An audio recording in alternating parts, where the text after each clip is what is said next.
from 2014. Melbourne Cup Tragedy. Melbourne Cup is over for another year. Many congratulations to German racehorse Protectionist placing first. Red Cadeaux placed second for the third time, but questions need to be answered regarding the 7th place Araldo and the last place favourite Admiral Rakti. Japanese Rakti died in its stable soon after placing last. It seemed distressed before the race, but had won handsomely.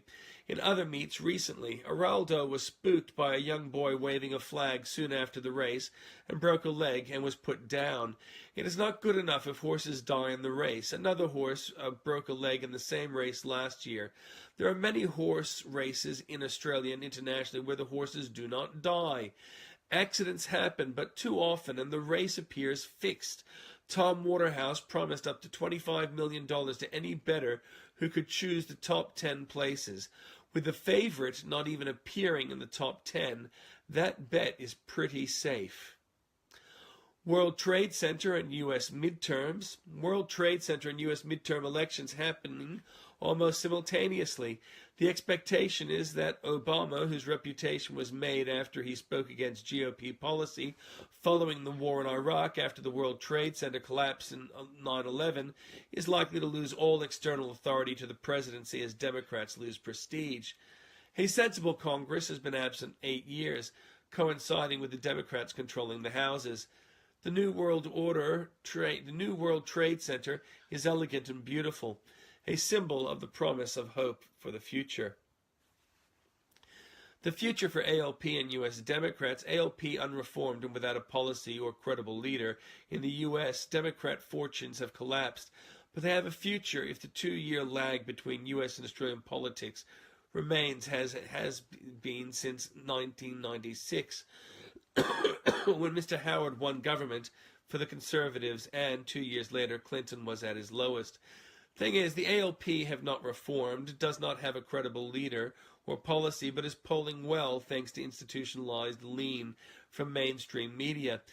Policies that are so bad they killed people are applauded by the media as compassionate. The death of Whitlam is a signal for a lie frenzy about his achievements and celebrations, in which it is wrong to question what happened. So, as with the U.S. Democrats sink, they can be rest assured that they need not do anything worthwhile to get votes again. However, Democrats have a possibility they might explore. They can reform and distance themselves from dangerous divisive minority interests. They can work to unify the U.S. by supporting cultural assets and promoting prosperity for all. If they did the basic rights, a good leader would be revealed. At the moment, all the Democrats got for leaders are broken down horses. 4 Corners on the ABC had an enlightening expose of jihadists and the CFMEU, but failed to draw the line connecting the ALP. The ALP have fostered corruption in the union movement for decades, not solely through the use of slush funds to skew elections, but through protecting the unions from scrutiny, which is partly what the demarcation dispute over work choices was about. In Victoria, a few weeks out from election, the over-popular ALP have continued to maintain strong links to the CFMEU, including having CFMEU leadership on ALP steering committees. On 4 Corners, it was shown that the Islamofascist ALP champion, some of whom are currently fighting for ISIS, were working for CFMEU leaders as independent contractors and bikie gangs as standover men. The independent contractors were debt collectors and standover men and seemed to have had substantial influence over corrupt transactions in the building industry. Gillard had dismantled the oversight into the industry. The possibilities are chilling.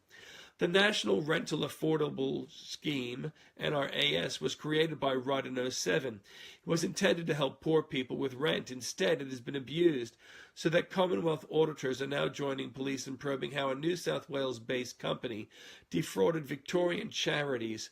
Another Rudd scheme for the poor is exploited by filthy rich corrupt mates of the ALP.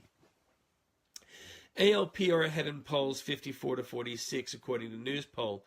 The apparent popularity of the ALP seems to stem from their irresponsibility in denying the budget, in particular budget cuts. Mr. Abbott has denied the public service pay rates would be raised beneath inflation. Thanks the popular ALP for failing to pass cuts. The result exposes the truth. Conservatives need to be conservative to win and hold office.